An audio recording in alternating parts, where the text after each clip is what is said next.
So we're here today with Zach Dembo, who is running for Congress to take Andy Barr's place. Zach, welcome to Moving Kentucky Forward. Thanks, Bruce. Thanks for having me on. Well, I'm glad to. This has turned into quite a race. Uh, Sherlyn Stevenson announced early, and I thought was going to just be the de facto nominee. And then here comes you and Aaron Petrie and David Kloiber, and we've got a race. I mean, it's quite a thing.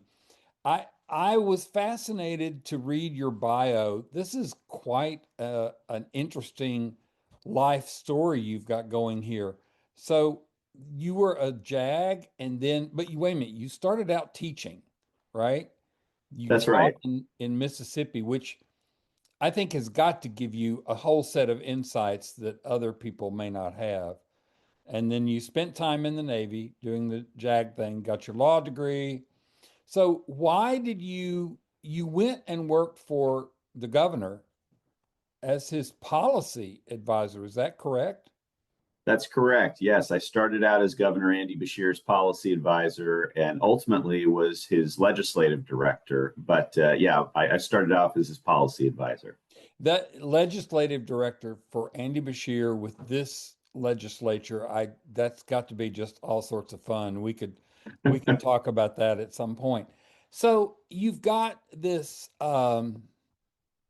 job with Beshear, and then you left there and you went back into law work, doing prosecutor work. So why did you decide to stop all of that and run for Congress? Yeah, that's a great question, Bruce. And it was certainly not something I expected or planned for. You know, as you laid out, kind of my whole career has been public service. Mhm. I appreciate the insight you gave about teaching in rural Mississippi, but that's where I really caught the bug of public service and of standing up for folks. And that's what I've been doing in a very nonpartisan civil servant manner, my entire career. And so you're right that the only reason I left Governor Beshear's staff, it was an honor to serve, was to be a federal prosecutor in my hometown of Lexington, where I was prosecuting federal felonies all over the Eastern District of Kentucky. Right. Amazing job, and what I thought would be the last job I would ever need, because so many people get those jobs and stay in them until they retire. And that was my plan too. What I couldn't have anticipated is just how politicized and weaponized Mhm. this Trump administration would make the Department of Justice. And so I thought, having been a civil servant, I served on active duty under President Obama. I served as a federal prosecutor in the first Trump administration, but as a civil servant. And then I served as a federal prosecutor under President Biden. And so I thought, having seen administrations change, I knew how it worked and that whatever went on in DC wouldn't trickle down and affect my ability to pursue justice. Unfortunately, I'm sure you've read a lot of the same headlines I have. The Trump administration has turned the Department of Justice into the president's personal law firm. And unfortunately, it's not representing the American people. And while I still have a lot of friends who are federal prosecutors and FBI agents doing really great work under difficult circumstances, for me, when it became clear that the oath I swore to the Constitution was being supplanted with an oath to one man, I knew I had to resign. And so in May, I submitted my resignation and walked away from 11 years of federal service. And that was very unexpected. And Mhm. so then the question was, how do I keep helping people? How do I keep serving the American people and the people of Kentucky, as I've always tried to do? And that's why I got in. But you're absolutely right that it was not something that I'd anticipated. So when you started making this decision, started thinking about this, what did your family and friends say, first of all? And secondly, what did Governor Beshear say, if I assume you spoke with him? Sure. That's a great question, actually. You start to get some of the same questions, and no one's yet asked, what did my friends and family say?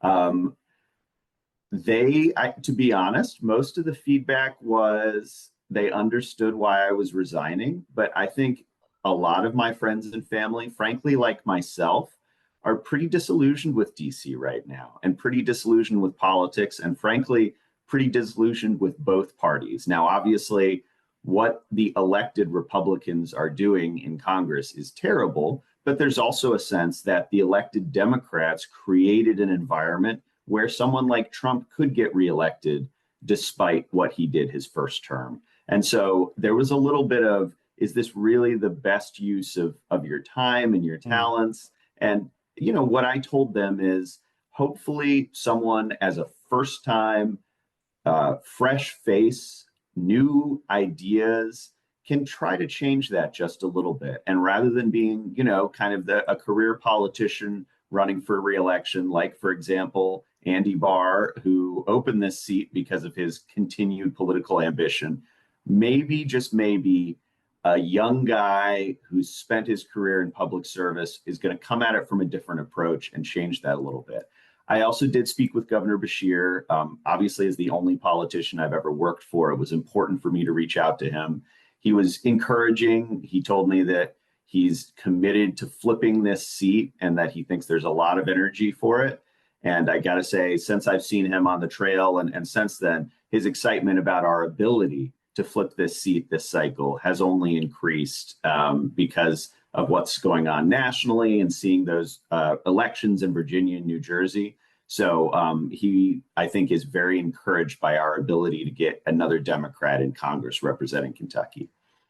I would agree with the excitement around flipping it. I think that that district is one of the prime races for Democrats in 26. So I'm very excited about it, and I'm excited about the candidates. I have interviewed, or this will be the third interview of the four. I still have to contact Mr. Kloiber and set that one up. But I've just been so impressed with all of the candidates. And I'm impressed with the fact that all of them seem to be really focused on serving the people of that district. So let me ask you some basic campaigny kind of questions. First of all, you got into this in the summer, uh, and you've not done this before. You're new at this campaign thing. So do you have staff? Do you have a campaign director? Have you hired people? And how's your volunteers looking? Yeah, so great question. This is all new to me. I initially, to keep things very lean and making sure that we were focused on uh, having as much resources as possible to get the message out, whether through ads or the ground game, hired someone to be a finance director.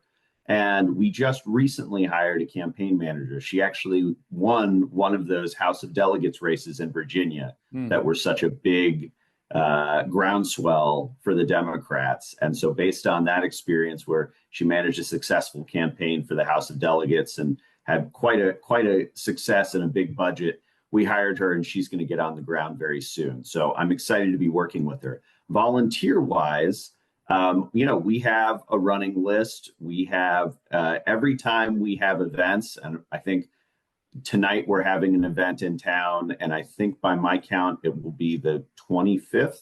I could be off on that one way or the other, but it's gone from people that I knew socially or as friends from growing up in Lexington. This is my hometown, to their friends, to those friends of friends. So we've really continued to expand it out, and at every event we have a sign up sheet where people check if they want to volunteer. And at every event, people have been checking it. And so I think, based on what I understand, it's a little early to be getting out and knocking on doors and putting out yard signs, but I'm excited about doing it. And I think I'm going to have a great team doing it with me.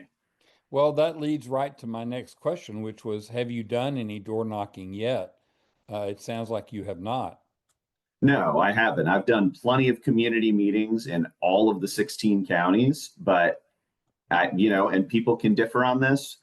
What I'm noticing from these community meetings is, unless they're really, really tuned into Democratic politics, this is not yet front of mind in the Mm. off year. So I'm thinking what I want to do is have the most possible impact. The other thing I'll add is, unlike, say, a state race, this district is 770,000 people. And so while door knocking is important, I think it has to be done strategically. And given that there aren't polls in the field, for example, I'm worried that if I were going to go out and door knock right now, it would not be the way that would have the best return in terms of contacting people who are likely to be voters in this cycle, because things are constantly changing. And I think, frankly, those election results in Virginia and New Jersey are also something that that makes us reevaluate, because there may be doors that you should knock now that you might not have thought you should knock before. So with the constantly changing environment, I think I'd like to see more data before we start committing folks and volunteers to do it. But I'm excited to do it. I've loved going out and meeting with all these folks in these community meetings. We've been out there meeting a lot of people. We just haven't started showing up on their doorstep yet. Okay. One more sort of in the weeds question, and then I want to chase something else. So you're not doing the door knocking. You're obviously raising money, because I checked your FEC report and was surprised. I mean, honestly, I was surprised to see how close some of the fundraising was in this district, because, Sherlyn Stevenson's been there a long time and has run before and so on and so forth. And yet everybody seems to be really, knocking it out of the park in terms of raising money. So that's great. What about mailers and name recognition ads? Have you started any of that yet? Yeah, great question. And I'm glad you looked at the FEC reports. Obviously, I wish we were in a system, especially I wish we were in a system where Citizens United had not come down. I wish Yeah. we were in a system where money was not such a decider. But unfortunately, what I've learned after getting in is it really is. And it's just, there's no way a campaign can succeed without it. And so that's why, thanks to the hard work we did last quarter, I was proud to outraise the rest of the Democratic field combined. If you look at the raise numbers from Mhm. all of the other Democratic candidates added up, we raised more than all of them combined. Um, the reason that was important to me is obviously, as a first time candidate, as you bring up, there can be concerns, there can be thoughts about, is this person viable? And I wanted to make very clear that we have a professional and hardworking organization that's going to be able to do what it takes to flip the seat.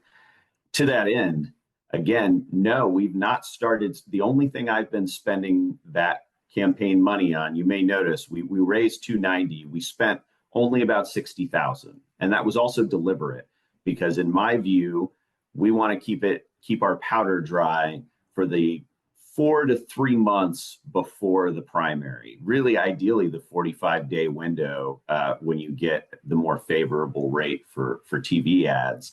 But so no, we've not sent out mailers. We've not sent out any ads yet. We've done a couple of Facebook ads, but not in the volume and frequency that we intend to do that in the spring. And I just think it's always a changing environment, but these days the news cycle is just so chaotic because of what's coming out of DC.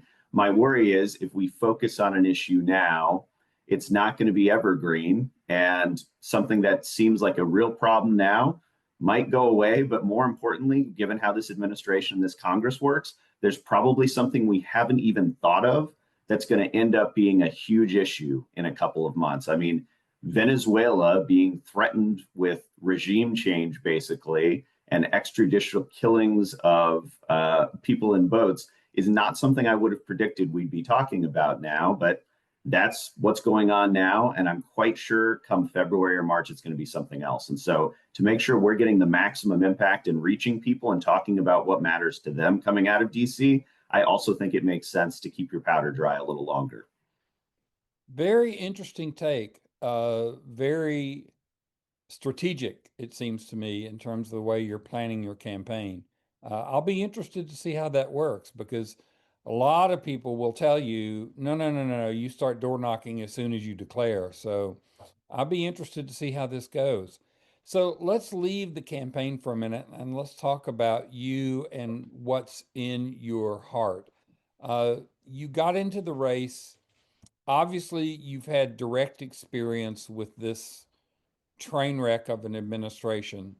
and you've had direct experience with the politicization of the DOJ. So I'm sure that's an issue for you. But outside of that, what do you see as the big issues that you need to talk about or that you need to listen about in this district? Well, so first of all, Bruce, I'm glad you used the term listen because that is the first thing I've been doing in all of these discussions. And when I've been sitting down with business leaders or healthcare leaders, I had a great call the other day with the head of the Marquis Cancer Center. Mm. I've spoken with a local business owner here in town that does about 50 to 60 employees usually. I've spoken with the mayors of some of the towns in the district. Um, there's a lot to learn for anyone running for this for the first time. And I want to make sure that I'm learning what's important to them.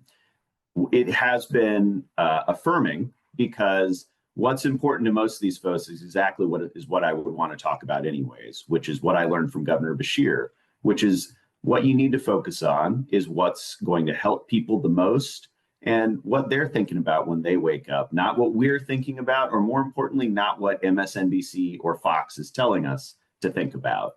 And those are affordability, healthcare, and having safe communities. And so that would have been what I want to focus on anyways. But I got to say, affordability just continues to be a crisis.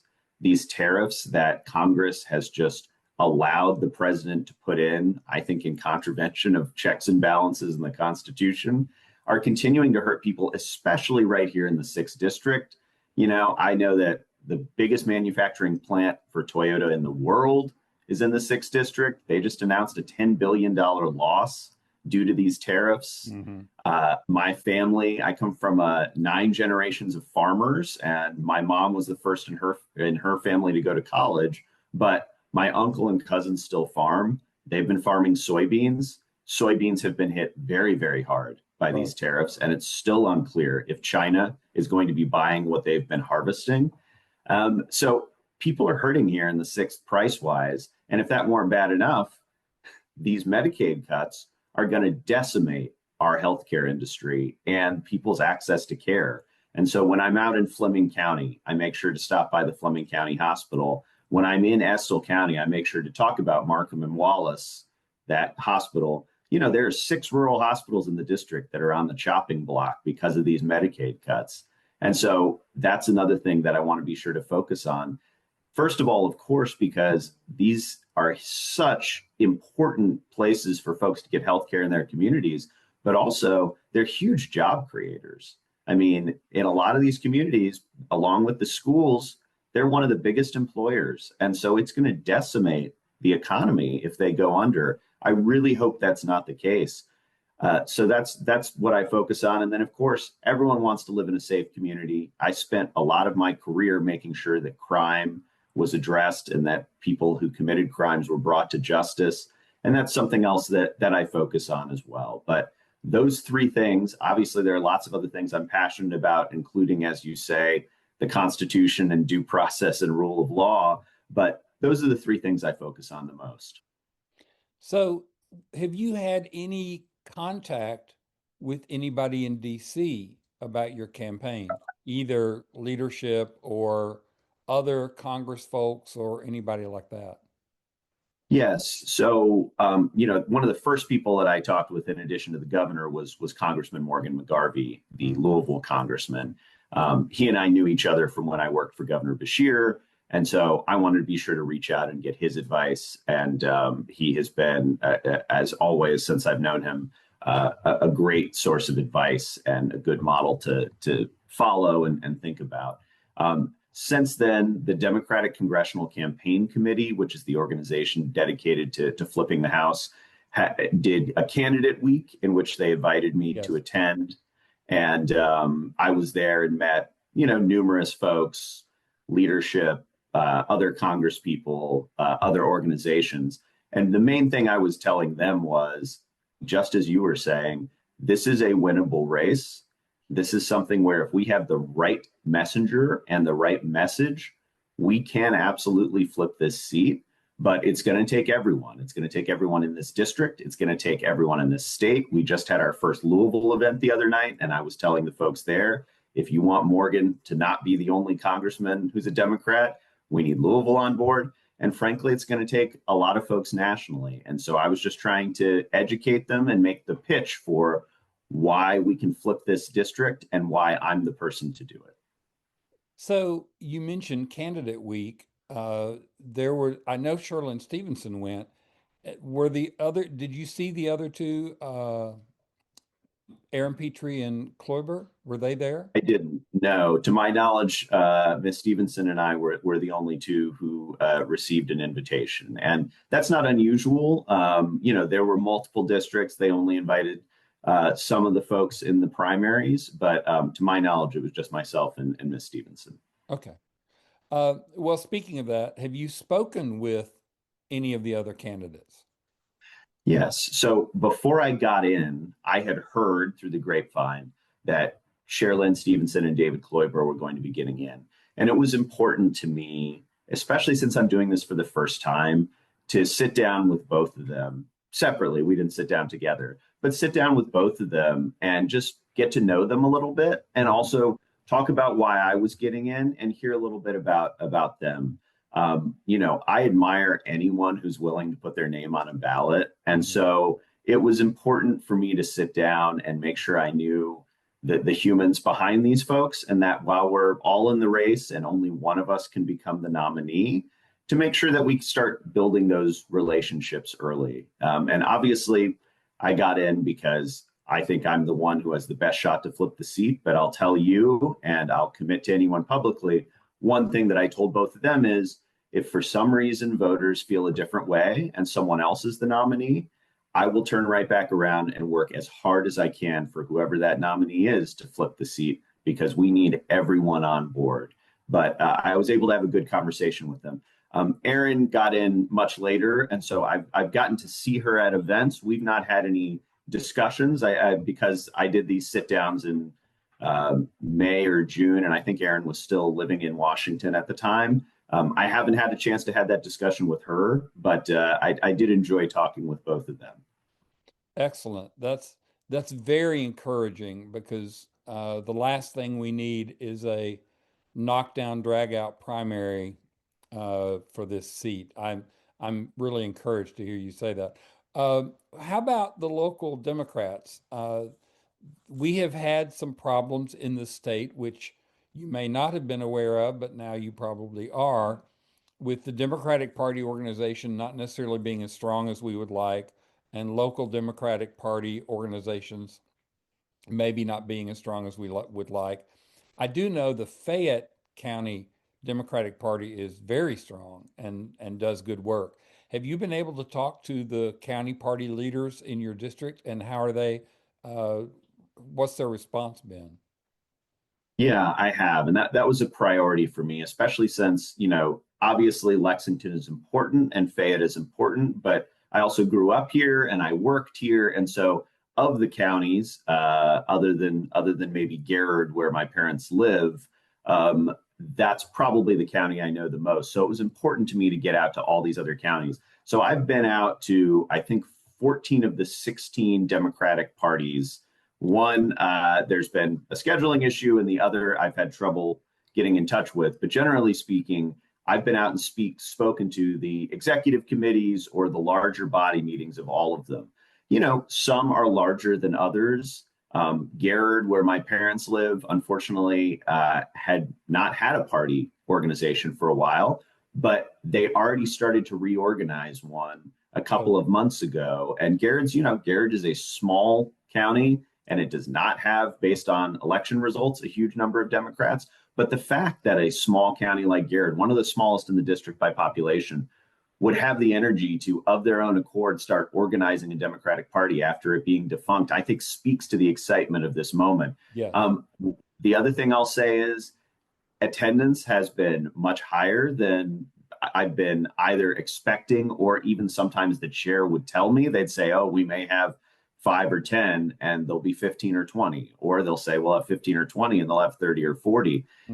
There is a lot of excitement out there, and I got to say our county party chairs are doing the work. There's been a lot of early organizing, early canvassing. There was a great dinner that the Clark, Powell, and Montgomery Democrats put on in honor of late Senator Wendell Ford. And the attendance there, I think there were over 200 Dems in that room, and Wow. it was just a great effort. So I think our chairs, our local chairs, are recognize the moment we have, and they're already doing the work to organize. That's great. That's very everything you're telling me is so encouraging, and I'm really glad to hear it. This is good stuff. So let me ask you two final questions. One is there anything you wanted to talk about that I haven't asked you about? You know, the only thing that I just want to talk about a little bit is, and you hit on this a little bit with my teaching, and that it would give me a unique perspective, is just how much I care about the folks of Kentucky and just how much I want to fight for them. And I bring that up not because of me, but just because of the people I've been able to fight for. I'm thinking of my students in Mississippi, some of whom got to me in eighth grade who couldn't read in eighth grade. And that was just so disheartening and shocking, but it was also so rewarding to try to fight for them to get the education they deserved. Or I'm thinking of sailors and Marines that I served with that I got to represent, standing up and fighting for them and learning about their backgrounds and the sacrifice they made. It is so humbling and it's such an amazing experience. And then finally, standing up for victims of crime, including many right here in Kentucky. Um, it is obviously a big job to be a congressman and a huge honor. And it's only because of learning from all of those people that I got to listen to and I got to stand up and fight for that I'm in the position now where I'm able to be the right messenger for these times as we try to bring some common sense back to DC. So that would be the only thing I'd wanted to add. Excellent. Thank you for sharing. So here's my final question. I ask every candidate I ever interview. So let's imagine that you are out door knocking. It's whenever that begins, sometime next year. And you come to my house and you're on my porch, and I actually open the door, which would be unusual. Yeah. And I look at you and I say, all right, Mr. Dembo, tell me why I should vote for you. What's your answer? My answer is that we need fresh, new faces who have a history of solving problems regardless of party. I think what we've seen clearly is that we have some toxic partisanship and an acknowledgement that DC has been failing the people of Central Kentucky for a long time. And so we need someone who has a track record of, of fixing issues and solving problems, no matter the party, and standing up and fighting for folks. And that's what we've been lacking in DC for so long. And I think, frankly, that's why so many people have been disgusted with DC and have either stopped voting or voted the way they voted recently.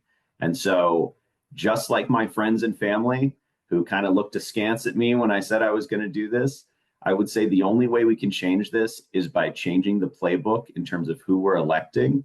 And so I would just ask for your support as a veteran, as a former prosecutor, and as a new face to politics. Excellent. Zach Dembo, running for Congress in the 6th District.